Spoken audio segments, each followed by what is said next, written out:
Ready and racing. Welcome to the Dogcast for Greyhound Racing SA. Visit grsa.com.au. Welcome to the latest edition of the Dogcast, brought to you by Greyhound Racing SA. I'm your host, Brenton Yates, and joined, as always, by the one, the only, Shaun Mathieson, Greyhound Racing SA's racing manager.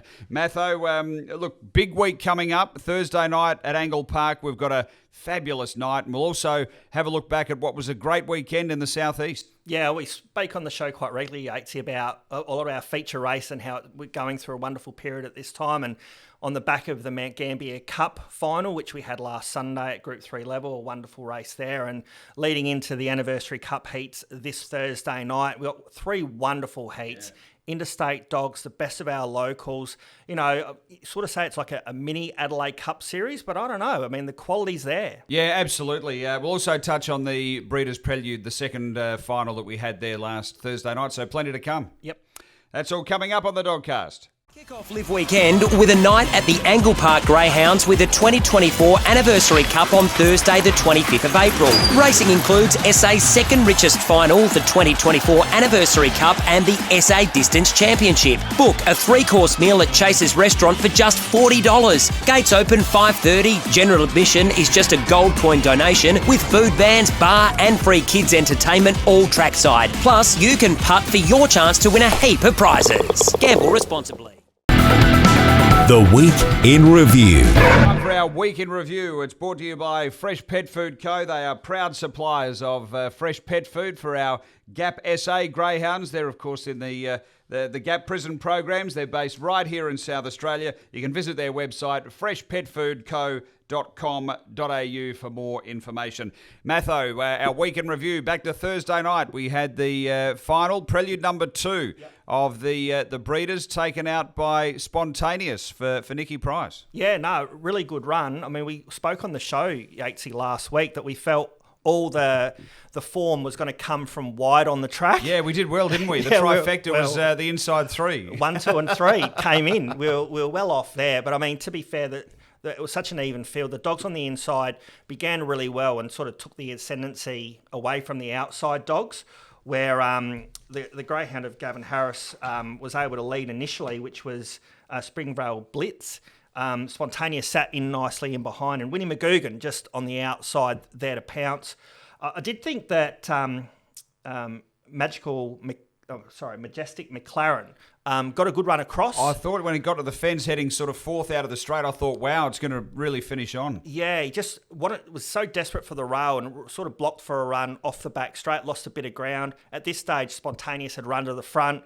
Winnie McGugan gave good chase, but Spontaneous for Nicky Price was able to race away. 30.95, not a bad time. That this dog's won 2 of their last 3 starts, going really well. Winnie McGugan second, Springvale Blitz for third. I still think that Majestic McLaren, when we get to the Group 3 series, heat, semis and finals, is going to be a big player there. But a lot of these dogs are going to progress into this series in May for the Howard Ashton. And then you get some of the Robin McKellar dogs come back into it, Unholy Rain, those types. It's going to be a wonderful series, but full credit to Nicky Price with Spontaneous. Yeah, and the market was certainly against our advice as well, Matho, because there was good money for the winner, Spontaneous, and there was very good money for the third greyhound as well, Springvale Blitz. Had good backing. Yeah, I mean, they ran as the market dictated, really. It was an even field. They got the jump and they were able to perform really well. And, generally it is best to be drawn near the inside. I did think we got the Mount Gambier Cup right, which we talk about that in a minute. Okay, let's talk about it now. For Cadillac Racing, the Mount Gambier Cup. So this is a Group 3 final. It was run last Sunday down in the southeast, and Uriel Bale was installed the short price favourite. Yeah, for sure. I mean, we spoke on the show again how a terrific field. Uriel Bale was the track record holder, had to reproduce it. Began well, but all the speed come through the middle and through the inside. And like we spoke on the show as well about Chapel Road, who'd drawn 1 for Kia Hurley, began well, was challenged hard by Burn By and a few other runners, and was able to push through a lot of interference. Uriel Bale copped 2 checks in the run. Power of Silence, which was drawn out wide for Clint Trengove, didn't begin as I thought, but probably helped because it was able to zoom around and get into second spot. Mole Mate landed third, and Mighty Quinn, the run home dog, ended up fourth, probably a little bit further back than what I thought. Off the back straight, Chapel Road, pretty much off and gone. And Mighty Quinn ran home really well into second place. Power of Silence held on for third for Trengove's terrific effort there. But full credit again, Chapel Road drew one, showed speed, did everything right. And we spoke on the show again about the inside, about Mount Gambier, and you're really hard to come from behind. It proved it. And able to run, 29.56, you're not really getting run down, are you? No, and I think the important part in that race, like there was a really important section just before the winning post the first time and going through that first bend where Burn By stayed up the track, and it just gave the lovely clear space for Chapel Road to boot up, because I'm not sure had Burn By held a position like closer to the fence whether Chapel Road would have been able to boot and hold, but it had that space to go through, and once it was in front, that was always going to be pretty hard to beat. I thought Mighty Quinn chased home okay in the second. I think it's a dog when he goes back to Victoria, see how he goes, I think, one to follow. But yeah, a wonderful addition. I know you were down there. It was great to hear your calls on the Sky Racing. They had a great crowd down there. It was a really good crowd, and they all seemed to be enjoying themselves. Full credit to the club. I know they do a lot of work behind the scenes along with our marketing department in making sure they get a lot of on-course patronage there. It's their Group 3 final, their major race of the whole year. The weather was fine, and they got a good on-course. So, I mean, full credit goes to them. And as far as being able to witness the action, you don't get much closer to be able to relax and watch than Mount Gambier. What I mean by that is the grass is right up against the fence. So you can have your picnic rug, you can have your chairs, you can have everything right up against the fence, which everyone did on the weekend. They were all enjoying it, having a picnic-style atmosphere, and you're right there with the action. I understand Gawler and all that, you're close as well, but you can't really, relax and sit down with a picnic rug. But down there on the grass in the southeast, it certainly was an opportunity that they all took up. Yeah, it certainly lends itself to that community, as you say, the grassed area.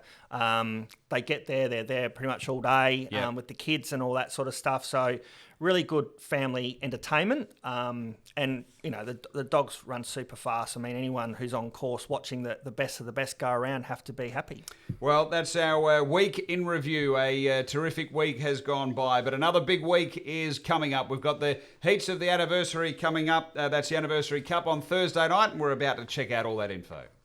Kick off Live Weekend with a night at the Angle Park Greyhounds with the 2024 Anniversary Cup on Thursday the 25th of April. Racing includes SA's second richest final, the 2024 Anniversary Cup and the SA Distance Championship. Book a 3-course meal at Chase's Restaurant for just $40. Gates open 5:30. General admission is just a gold coin donation with food bands, bar and free kids entertainment all trackside. Plus, you can putt for your chance to win a heap of prizes. Gamble responsibly. The Preview. The preview is brought to you by the 2024 Anniversary Cup. That's at Angle Park on Thursday, April the 25th. It's now boasting an elevated $50,000 prize pool. Huge night of racing.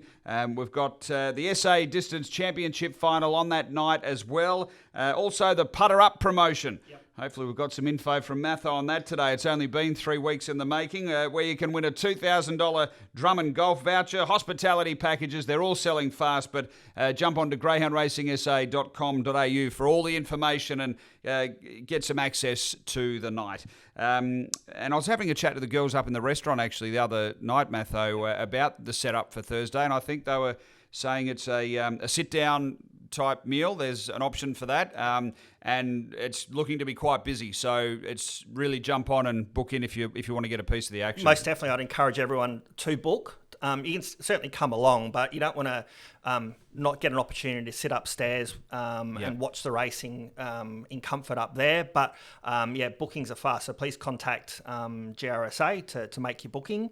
But Yatesy, let's not even talk about the racing. The most important thing is the putting competition. Now, tell me about this. The $2,000, how do we win the Drummond golf voucher? Yep. And what does putter up actually mean? We're trying to sink the golf ball into the hole, is that it? Pretty much, yeah. Got it in one there. I mean, so everyone on course has an opportunity to go in and have a putt, and you can go into the draw to win your $2,000 Drummond golf voucher. So anyone who just putts doesn't have to go in. You're in the draw. So how do you get into the draw? You fill something out on the night, Yeah, just do you? fill out Right. just your details and all Okay. that sort of stuff. So we know who you are and all that sort of stuff. Have a putt. Now, if you happen to get one in, now, Yatesy, I don't know how good you are with putting. You might be able to knock it in straight away. But, sink the putt, you get to spin the wheel, and you win some prizes straight away. You know, hats, vouchers, that sort of stuff. Okay. So, but everyone's in that draw for that $2,000 Drummond Golf voucher. So, really looking forward to that. An extra added sort of thing for our patrons on course. No doubt there'll be a lot of interest there, and a lot of people want to have a putt. Also hearing, Matho, that if you do sink the putt, some extra entries are possible into the overall $2,000 draw. So you get up to, I think it's 5 entries extra, something like that. Yeah, so obviously you only have one go generally, but if you sink a putt, you get another opportunity to go in to the draw. So, why not? If you're pretty good at putting, if you can sink 5 in a row, good on you. Now, Matho, you spoke earlier on in the Dogcast about the quality of fields that we've assembled for this Anniversary Cup. I just want to touch on the stake money aspect of this, and that, to me, has to be one of the major driving factors that we've been able to attract the talent that we have from interstate. This race, I remember for the 50th running, from memory, I think it was 50 grand. Like, that was the setup. Before that, it was a race worth $15,000. Yeah. We saw it revert back to prize money last year, a lot less than the 50. What's the thinking behind the elevation to the 50,000? Is this something that's going to be ongoing? And are you happy with the way it seems to have played out with the fields that we've attracted? Yeah, so I think when we ran our 50th anniversary here at Angle Park, that Anniversary Cup, the crowd we had on course, the quality of field we had for the prize money we had on offer was amazing. And I think our board looked at that and gone, we have our Group 1 Adelaide Cup in October, but we really want to have a second race that's a premier event here in SA to get people on course, attract our best dogs and all that sort of stuff. They looked at that and gone, okay, well, that worked then. What can we put in place? So, yes, last year it went back to normal, but our board put the 50,000 back into this race for Thursday week, and I think it's reflective of the fields that we've been able to get. Of course, the night itself is going to be bigger as well, because we are looking at it as being our second major event here at Angle Park, and everything points in the right direction. This is going to continue. It's going to be supported by our board with that prize money level. So, who knows, though, it could increase more depending on the success that we have and the fields that we get. So, it's a really, really good starting point. And really looking forward to see, going through the heats and then to the final. And just from your perspective, can you give us an insight what happens behind the scenes? Obviously, it's a bit of a carrot dangled. The prize made on offer is good. But is that followed up? Do you have to then go and do some groundwork with interstate trainers and maybe target a few greyhounds that you think may be able to come across and be competitive and have a go? Or is it all left up to the trainers to figure it out for themselves that this might be a race they want to target? Yeah, because it's new and it's had an increase in money, and it's not necessarily got any group status yet, because it's got to meet certain criteria at that prize money point. So initially it's a bit of word of mouth, but also, there's been a few people we've contacted, a few people have contacted me about racing, but a lot of it's been through, just word of mouth. Yep. And the greyhound racing industry is good to communicate amongst themselves around it. And so, Yatesy, to be fair, we never really get any New South Wales dogs come across for even the Adelaide Cup. And we've got Charmaine Roberts coming across with 3 dogs for the Anniversary Cup series. Yeah. Now, you might say, why is that? And you go, well, we do have the Nationals here in August. Maybe even they're looking at an opportunity to have a look at the track with some of their nice young up-and-coming dogs. And maybe if they happen to make the Nationals, they've already had a look at Angle Park. Yep. We get Scalacci back as well, who had a wonderful, really made his name through our summer carnival. Yep. I know that Tauji loves your calls of him, and I know he's looking forward to coming back, and the opportunity for him to come back is there through the Anniversary Cup. So I think it's a little bit of that. I think there'll be greater promotion as it establishes itself at that prize money point going forward. So I expect more engagement with our top line trainers, but there's a lot of competition. Golden Easter Egg is running at this very point in time in New South Wales. And the Sandgroper in Perth, the slot race, is running on Thursday night. So, I mean, there's a lot of competition. And, I mean, we've had some of the Easter egg semi-finalists sort of make their way through, or heat runners that are coming across too. So, look, it's a terrific series. Let's get into it. So, 3 heats we've got in all of the Anniversary Cup. First of those is Race 5 on the program. You speak about Scalacci. Here he is. Actually, Talgi, I bumped into him a couple of times since his He said he saw series. you at the AFL Grand Final. Mate, you wouldn't believe it. Unbelievable. The guy's a mad Collingwood man, obviously, which we knew after speaking with him on the show. But literally after the game, I'm walking out of the gates, and there he is, bang, right there. And we had a good chat for about 10 minutes. And then he came over. I'm not sure if he bought a greyhound, but he came over. I saw him at Murray Bridge one day. He had another chat then. So South Australia's got a bit of a piece of his heart, I think, the way Scalacci sort of elevated through that series. And I know, just touching on him for a minute, I know it's very dear to him that he's been embraced by the SA greyhound racing community, because I think a lot of people look at him and go, you know what, that could be me. Yeah. You know, he's come from small beginnings. He works. He's got his pizza shop and all that sort of stuff. And he's got this dog that's taken him on a journey. But he's very relatable. And I think SA people love him. He loves them back. So I'm sure he's really looking forward to coming back here on Thursday night with Scalacci. I'm looking forward to this race. Obviously, he'll be very hard to beat, Scalacci, and really looking forward to seeing how Peaky Boo sort of levels up to this sort of grade as well. Can you give us an insight into your thoughts about this opening heat? Wonderful heat, the first heat, race 5.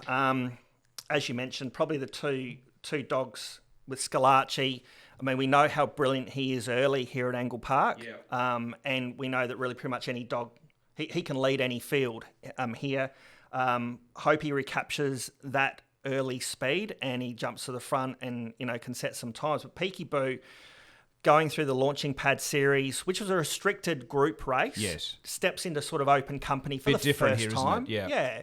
But has shown some good speed. Does want to get away a little bit off the fence, but I don't think that's going to worry him too much. I just think he'll get his opportunity here to show what he can do. Woodside Johnny out of the 4. We know how good Woodside Johnny ran in the match race series. Second. But he wants to shift a bit wider. He wants to get off the track. So I think the inside dogs will have their chance to find a position early. American Queen off the 1. Amazing record off the 1. 4 from 4 for Lynn Smith from Victoria, and won a heat of the Australian Cup. I mean, this is a high-quality field, Yatesy. So, what about Ravers Army, Matho? Ravers Army coming back from a bit of a break, drawn the wrong side of the track for him. But we know how good he is. He'll find his way to the rail and he'll be running home strongly. I'm not sure what sort of time they're going to be running up the front. He's going to have to, be really wound up by Tim to make the final, really. What are you thinking in the opening heat? Yeah, I'm leaning towards Scalacci on top. I'm just thinking that he can find his best form back here at Angle Park. He loves it here. Jump to the front, lead and win. Peaky Boo, I think, will run a big race. Yep. American Queen for 3rd, and I actually like Tom Keeping out wide. Yeah, box 8. For Charmaine Roberts. Yeah, I think box 8 will suit. It came through the Easter egg semis. Yeah. So I think will go well. Bear in mind, they wouldn't have seen the track. So that's the sort of something. I think you've got to take them based on what you know, not necessarily knowing whether they're going to begin or not. First look. Yeah. What did you think of the first heat? Look, I had Scalacci and Peaky Boo as the 2 key players. Yeah, they're sort of the 2 that I'll be working around. I thought Ravers Army might be able to pull some sort of a run. Obviously, is Woodside Johnny a bit of a blowout, after what he was able to do through the Easter Challenge series. And then Tom Keeping, who I agree, out wide. The first look thing is to me important here at Angle Park. So that may be the little negative there. What about the second heat of the Anniversary Cup? So, another terrific lineup. I found this one very, very even in my view. I saw Kai Bale firsthand in the Southeast on Sunday. Extraordinary win. I've obviously seen Adhana Rico. We've got Victor Marley. We've got Cindy Keeping. Fantastic Spike. Just an extraordinary lineup here. How did you piece this one together? Yeah, well, I mean, I was really taken by Kai Bale in the Southeast. I mean, got beaten in the heat. they went 29-29 was still a really good run. He wasn't that well away on Sunday. That's my little concern here. Do you think he can hold a position? Well, I think he can. I think what's going to help him is Victor Marley off the red. I think Victor Marley leads, I think. And she does like to roll away a little bit from the fence, particularly into the back straight. Yeah. So I think even if he begins a bit slowly, Kai Bale, he can muster. If he can get onto the back of Victor Marley into the back, the run's going to be there for him. And he's how hard does he want that fence? Like on the weekend, it was extraordinary. The gusto that he was able to hold that fence and shoot through. Nothing was stopping him. And you're right. If Victor Marley rolls off, then it's probably good night. Yeah, I think, and so that's what I'm looking a little bit. Full respect for Adhana Rico. Adhana Rico showed through the Murray Bridge Cup that he can begin. And he led the Murray Bridge Cup field and nothing got close to him. Had no luck at Mount Gambier, which was on the back of a big campaign. Murray Bridge Cup, Match Race Series, Mount Gambier. So maybe the sort of missing the final has given Cameron a chance to freshen him up a little bit, be ready to go. And if he jumps as he can, he's going to be up on speed. I mean, he might be able to roll to the front before that run even comes for Kai Bale. So I think he's a strong contender. And then I do think he actually might get helped by Minter Redeem, the 4, which is fresh for Lauren Harris. Minter Redeem's gone 29.4 here at Angle Park, but its early speed is something that is a factor here. So if it begins, it could actually give a good run across for Adhana Rico. Not to mention, the 2 interstaters, Cindy Keeping and Can You Exceed, both high quality, nice young up and coming dogs. Fantastic Spike has gone, really fast at Angle Park. Drawn wide probably doesn't help. But like you, I found this really evenly matched. So I think just where they position into the back straight will dictate how they go. Who did you have on top? Look, I'm really tossing up between Kai Bale and Adhana Rico. And the more I look at it, the more with the Victor Marley factor, probably gives it to Kai Bale to be able to take that run, and just seeing him firsthand how tenacious he was for the fence at Mount Gambier. At Adhana Rico, you make a good point about could it be off and gone, because Minter Redeem has that low, 5s to the first section. Can he run a bit of cover, and Adhana Rico sort of sweep up and around is a really interesting point. So they're the sort of couple that I'll be working around. And obviously for me, Victor Marley, and I thought fantastic. Spike is an interesting runner, done nothing wrong. And maybe deserves a shot. Yeah, I think it's a bit of a shame we're only talking about the sort of the main chances. When you look at the dogs that are in the field, they're open company dogs. They're running amazing time. They justify their position in the field, but you can't talk about all of them. So, I mean, a little bit like you, I was really taken by Kai Bale. So I'm looking for him to progress nicely here at Angle Park. I think he can get that run and maybe get to the lead first. At Adhana Rico, full respect for him to run second. Can You Exceed? I didn't mind Can You Exceed's run in the heat of the Mount Gambier Cup. Made a lot of late ground. So I think this is a nice dog. I think he can run third. And Victor Marley for 4. I think she'll lead. What about the third and final heat, Matho, of the Anniversary Cup? And we've got a couple of rising stars here, really. Obviously on the local scene, Riot Rooster, Zali Keeping. We've seen what she's been able to do as well. And what do you make of this race? Obviously, then you've got the older stages like a Dash of Blue, for example. Yeah, no, really interesting. Again, a strong lineup. I think the 3 main chances are Zali Keeping out of the 1, Riot Rooster out of the 2, and the 8, Buddy Manelli. Just for the Dogcast listeners, fantastic Ada is going to come out. She got injured Angle Park Monday night. So that will actually help Buddy Manelli because Ada begins and stays a bit up wide. So I think Buddy Manelli, first look at the track, will be a huge help to him in trying to get across. I think he's a high-speed dog who wants to lead. He's a Perth Cup finalist. He won heat of the Perth Cup.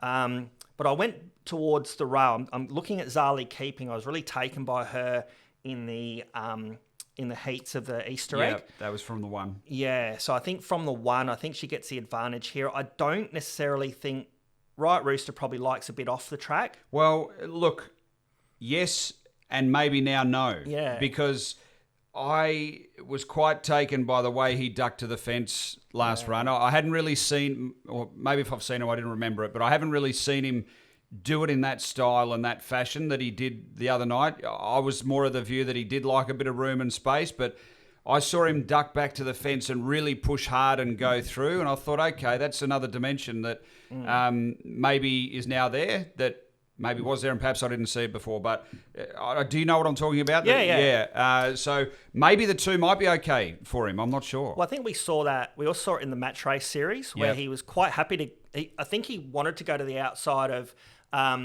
Victor Marley in the match race series, but the run was there and he went straight to the inside. And then, as you said, he did it last week as well. Yeah. And really good race sense. So that development of him, he's still very young as well, learning, is growing. And so where we probably think off the track possibly suits him early in the race, but probably through those sort of, out of the front straight into the back straight, he probably is learning to get back to the rail and wants to be there. So I think he's going to get a really nice run into this race, like you. I mean, Zali Keeping, I think she can begin really well. What do you think about her run in this? Was it the semi where she got absolutely crunched? It was like put a pen through. But I'm just thinking, like from a confidence perspective for her, how does she sort of handle that, and then coming up in another high graded race? Yeah, I thought she still ran past dogs that were getting tired in that race.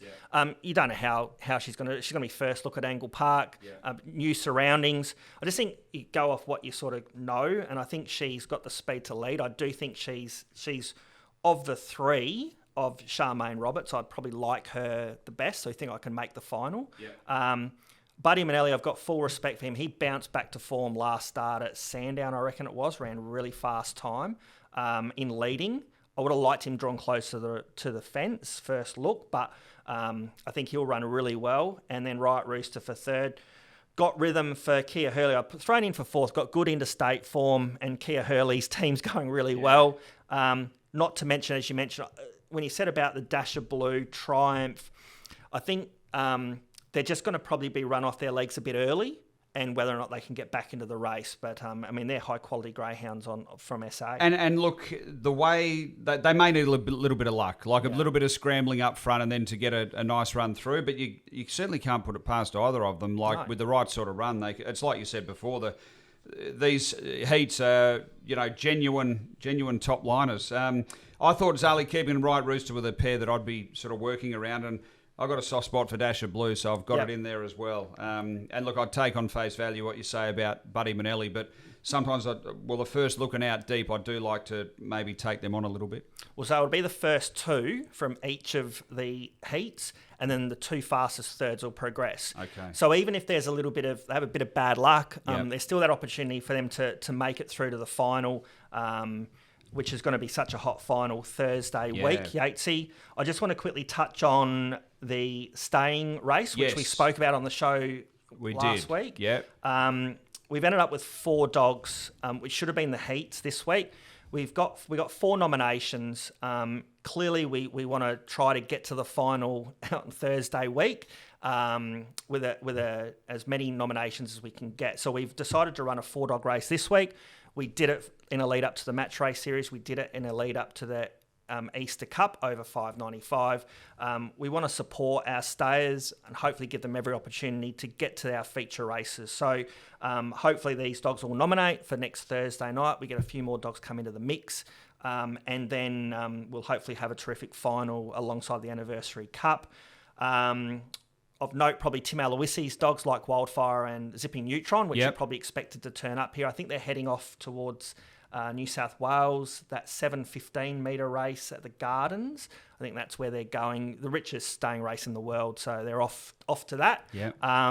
Timing's everything in greyhound racing, so they would have been nice to be in our sort of staying series if that's the way they progress, but they won't be there. But we wanted to support our stayers. That's why we run a race with 4 dogs. It's not normal, but it's what we do to try and help these guys out.